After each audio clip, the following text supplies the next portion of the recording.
My name's Andrew Elliott, and I am a time traveler.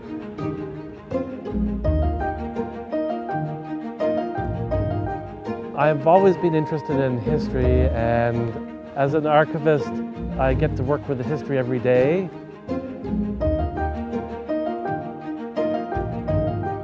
After I've looked at all the historical photographs, I superimpose that on the current streetscapes and think about what was.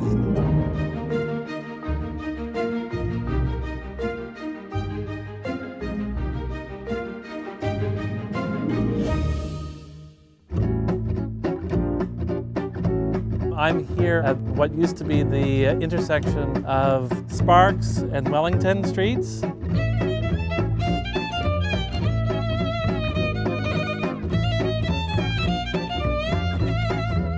It's a beautiful spot that very few people, I think, know about. Basically at the edge of a cliff that overlooks what was the Breton Flats in the industrial district.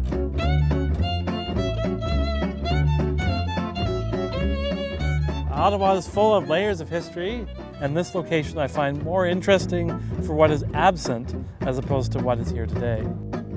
This whole stretch used to be filled with so many different businesses right up to Bay Street, and yet now it's just a park.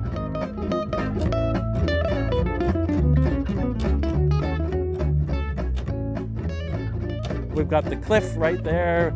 Not far away on Upper Spark Street is the church, the only landmark that really is left. It happened in two waves. The first time people found out about the changes that were going to happen was in 1912, when the government expropriated a whole area on the north side of Wellington Street for eventual government buildings. It took about 20 years for them to demolish all these buildings, but then in the late 1930s, the Prime Minister brought Jacques Grébert, the urban planner from France, and as a result of him coming into town, he recommended that more buildings be expropriated and demolished, so the federal government expropriated this area in February 1938. Literally right across the street was a long commercial building that housed Brading Breweries, which was one of Ottawa's many brewing companies. Interestingly enough, there were 3 brewing companies. All were located here and had a thriving business right up until the 1930s. It's an interesting thing to think about because you're losing what was basically a thriving streetscape. Like there was a tea shop, hardware stores, institutions helping the homeless, that kind of thing. So people didn't have to go very far to get what they needed. Right on this spot was a service station where they could get their car fixed. It was called the Tip Top Garage.